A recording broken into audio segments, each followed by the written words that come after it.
What up? It's Tuesday, so y'all know that means I'm gonna go live. Hello. It is actually 3:01 on Tuesday. And yeah, it's time to go live and it's time to talk and say hello and hopefully connect with you wonderful, fabulous people. So, if you are watching live, I would love for you to pop into the comments, say hi, let me know that you're here. If you're catching it on replay, give me a little hashtag replay.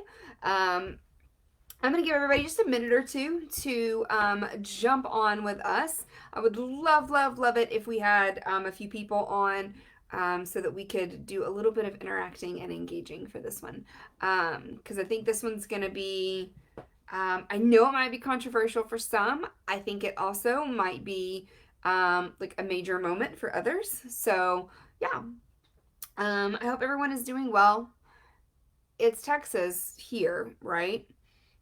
And in Texas, the day that it drops down to 46 degrees, we start breaking out the sweaters and turning the heat on in our house. Now, I'm going to be honest with you, I actually really like cold weather. What I don't like is Texas cold weather, at least not central Texas, because shit is dark, it is windy, and when it gets cold enough, it's just icy and gross. It's not even pretty and snowy, not usually. But other places where it's just, cool, but there's still freaking sun and there's not wind that cuts you to the bone like there is here or in between buildings in New York City, Manhattan. I actually enjoy it. For whatever reason today, woke up. The house said it was only 70 degrees, but it was like 44 outside. Could not get warm. Hey, Sarah. I've been freezing in this house all day and I feel a little silly about it, but it just is what it is. Anyway, all right. Well, I am going to give another maybe a minute to see if anyone else is going to jump on and join us. As you see, my lovely, well, I think you can only see one right now, but there's a kitten in the background. As per usual, I'm sure you will see the others running in and out of here. I don't know, though. They're all pretty heavy on nap time right now. 30 seconds. If you are watching the replay, I would still love for you to pop stuff in the comments because I would just love to get your feedback, reactions, all that good stuff. So, excuse me, I have to yawn. Yes, I am awake. All right. So, what I want to talk to you about today, right? It's one of my favorite things to talk about. I actually did this with my mastermind / group coaching program, the beta version that I have running right now. And the good news is that their answers were wonderful. The bad news for me was I didn't get to have any fun with it. So what I would love to know and what I would love for you to think about for like 15 seconds is when I say to you, you have exactly the life that you want. What comes up for you there? So I want you to just, oh, thanks, Sarah. Say that to yourself or have me say it to you again, right? Yes, you have exactly the life that you want. Sit in that for about 15 seconds.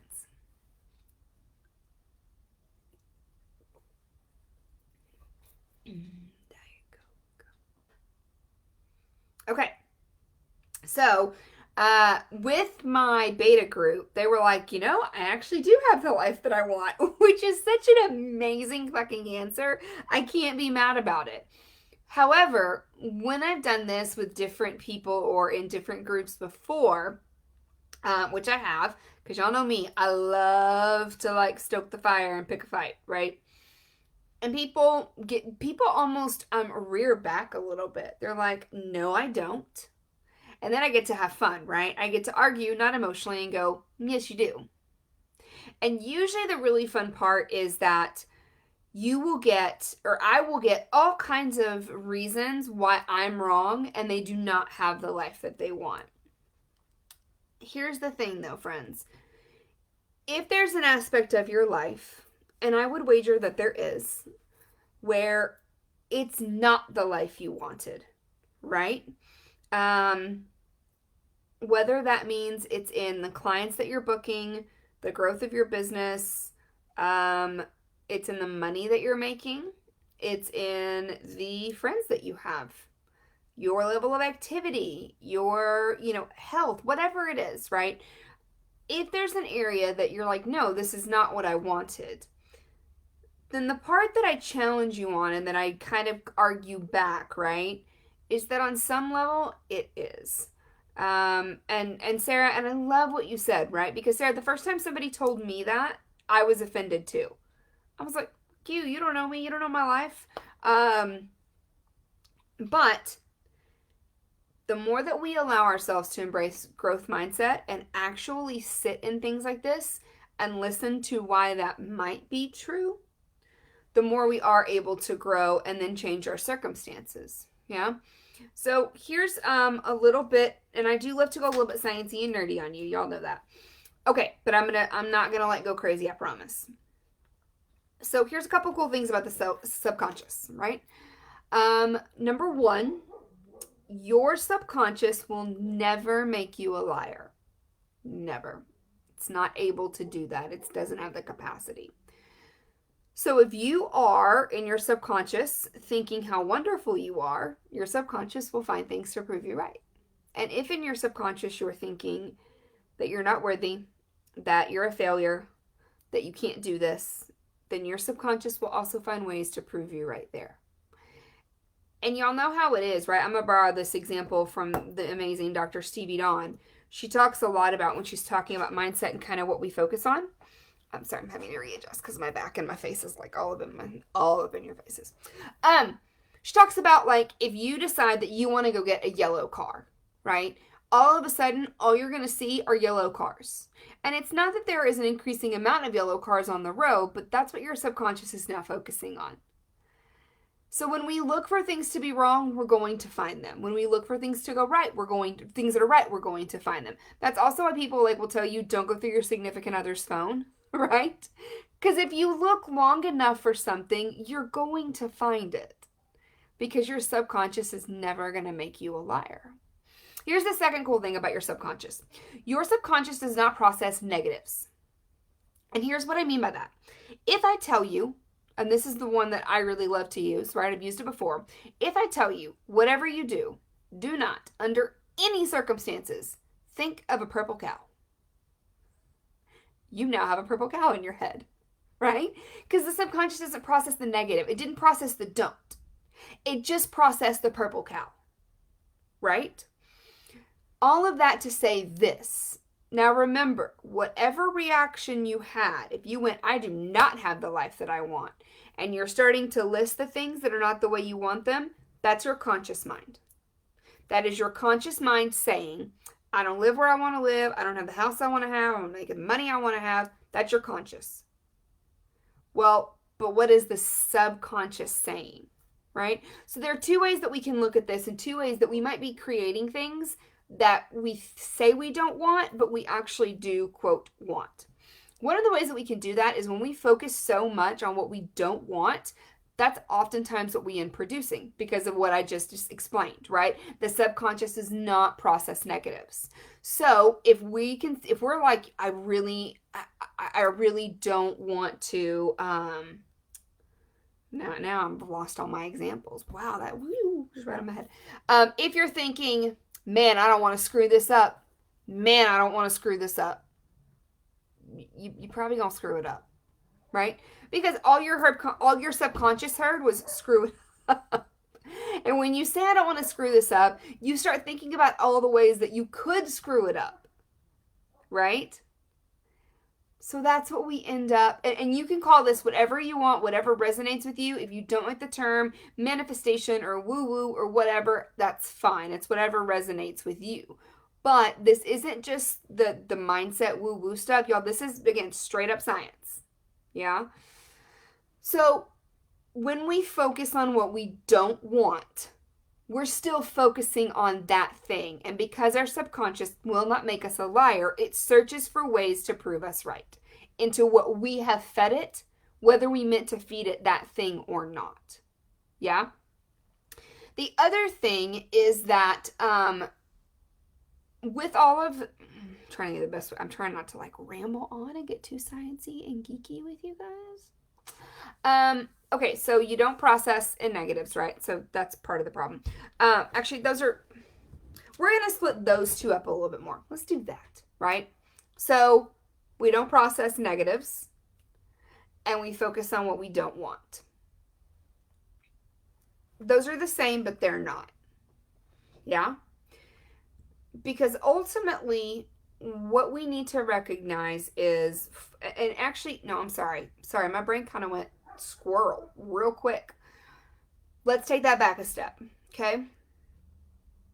For the people who are sitting there about to turn me off because you're like, no, screw this chick, you know what I'm talking about.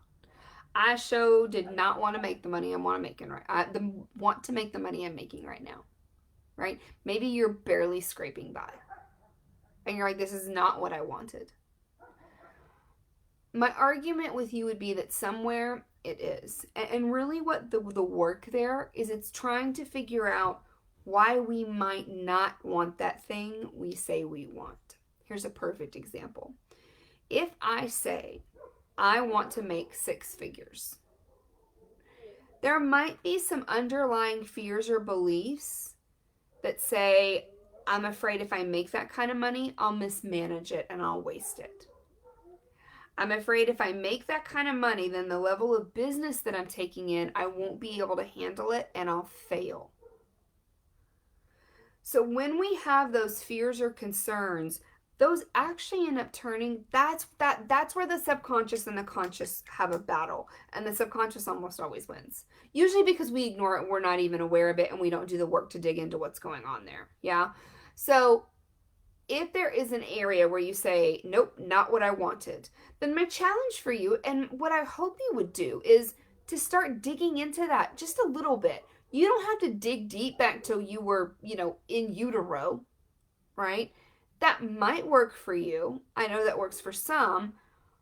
But the biggest piece is start thinking about, if what you have is the opposite of what you said you wanted, can you come up with reasons why you might be basically self-sabotaging? Are there fears around this goal that you want? Are there concerns? Are there hesitations? Right? Are you afraid of what your friends and family are going to think of you if you achieve that level of success? Okay?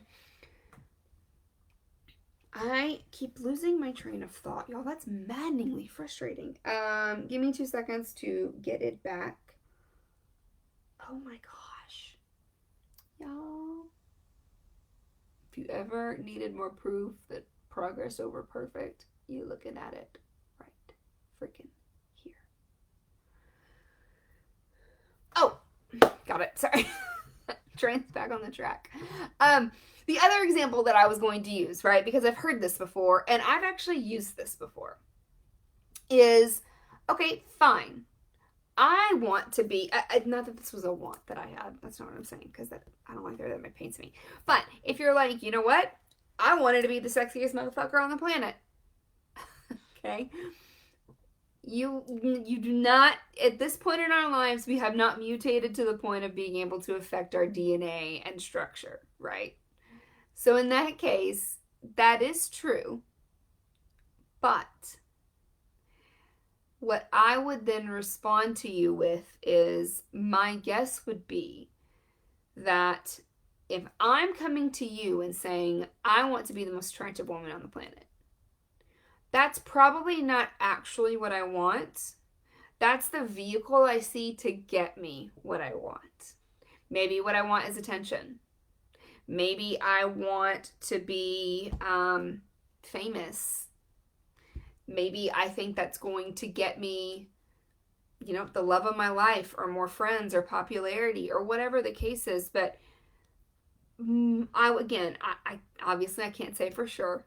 And there's always an exception to the rule. But for the most part, I would say, if the thing you say you want, you really genuinely have no control over, outside of like plastic surgery or something like unethical or whatever, then again, what I would say is, okay, let's look at that. Let's look at that a little bit deeper. Is that really what you want, or is that a means to an end?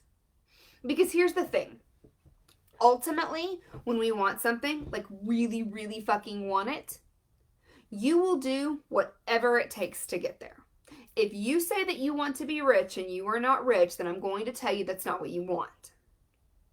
And then part of what I'm going to use to back me up is there are morons and asshats galore around this world getting ridiculously rich. There are half-wits doing it. So why aren't you?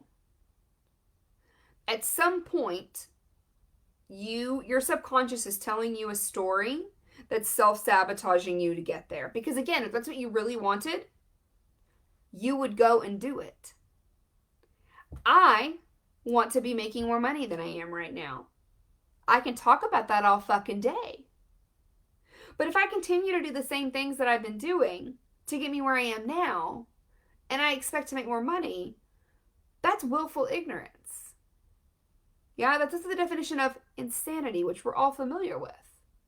No, if I want it and I do, then that's when I stop. I take a deep dive. I ask for fucking help. I get other people to come in and look at where I can improve, and I do the motherfucking work. I show up and I do the work. And that's my goal for myself every day, right? One of the things that I remind myself of on a daily basis is I'm going to pray like it all depends on God, because it does, but I'm going to work like it depends on me. I'm not just going to hope, right? That's like that hope in one hand, shit in the other. Tell me which one fills up fastest. Okay. And I'll even use another personal example, right? And I'll get real vulnerable and real with you here. I don't want to weigh what I weigh right now. Okay. Any of you who have danced before, you will instantaneously resonate with this. I've danced most of my life since ninth grade. I've danced professionally for many, many years. Unfortunately, even when you have the most amazing mentors and coaches and everything else, you very frequently find with professional dancers, particularly female, that there are forms of major self-image issues and body issues. Yeah, I have body dysmorphia like a motherfucker. I'm not going to tell you what I weigh now, but when I was 111 pounds, which is not what I am right now, and I was at 8% body fat, I still thought I had weight to lose. Like, that's what I legitimately saw when I looked in the mirror. So if you think about that, when I'm clearly not 111 pounds now, you can imagine probably the way that I feel in my body. Now, here's the reality. If I really wanted to lose weight, I would. And that's hard for me to say because I do want to lose weight because I kind of hate my body. But I'm obviously not doing everything, or at least up until recently, I wasn't doing everything I could to make that happen. And so for me, what uncovered is I was afraid that I was going to fail and I wasn't ever going to be able to lose the weight. So better to just not try. And I also blame my back, which is a reasonable thing. If you don't know, if you've just started like hanging out with me, my back is quite literally broken. And so I can't really do anything, right? Like, it's been a lot better over the last couple weeks, but on Saturday, I cleaned the house. So when I say cleaned, I mean I cleaned the surfaces in the kitchen, the surfaces everywhere else, and swept. I'm so sorry. And my back was in spasm almost all night. But here's the thing, right? And it's like a way, sorry, kind of like, woo! My point is that there was still this fear of, okay, but I can't do it without going balls to the wall, because that's how I always stayed in shape before. No off days, no cheat days. That's so unhealthy. And I actually don't want to do that ever again. If there's a day that I want a cookie, I want to be able to eat a motherfucking cookie, right? I do miss working out. I do. I love to lift weights, and I can't do that right now, and it kills me. But the reality is that now that I'm to the point where I'm like, no, this is actually what I want. So I'm being a lot more conscientious and consistent about what I put into my body, right? Now that my back's feeling better, my husband and I are starting to take very, very short walks in the evening so that I don't screw anything up, because that's what I want. So I'm going to do whatever is in my power to get it. But before, I could say I wanted it all day long, but I wasn't doing shit. And so we have to get really real with ourselves. And that's not, it's never easy. Okay? It gets easier the more that you do it. But that's where the growth and the change happens. Yeah, if you just sit there and cross your arms and go, nope, well, okay, fine. Enjoy where you are because you're going to stay there. Okay? So, again, I'm going to say you have exactly the life that you want. And if any part of that does not ring true for you, then it's time to take a step back. I know this is going to sound really woo-woo, but like spend some time with yourself and figure out where's the disconnect. Is there something I'm afraid of in the process of reaching this goal, or what will happen when I get there? What is it? Where is that thing, and what's happening? And as again, even if I'm not telling you to meditate, if that's not your thing, but there's a lot to be said for just finding a quiet place and allowing yourself to be still with your thoughts for just 2 to 5 minutes. For me, I put on ocean waves because I do get a little bit distracted by noises, and the ocean makes me feel more at home than anything else on this planet. So, well, besides my animals and my husband, but not the point. So I listen to waves and I just breathe. I don't necessarily recite a meditation. I just breathe, and I give myself that moment to be with myself, so that it's a little bit easier and safer for me to start exploring what might be in my subconscious, right? So if you have questions, I would love to try and answer them. Obviously, I'm not a psychotherapist or anything like that. Like, I can't help you with past lives if that's your thing, or I'm certainly not qualified to do inner child work with you, at least not at this point in my journey. But again, if you have questions, or if something just came up for you and you're like, fuck this, I would love to hear that too. And the reason I say that is this is genuinely a safe place to do that with, because I can almost assure you I've said the same thing and I've had the same objections. So go out there, start making the life that you want, and have a fabulous rest of the week. And I will see you beautiful people later. Peace.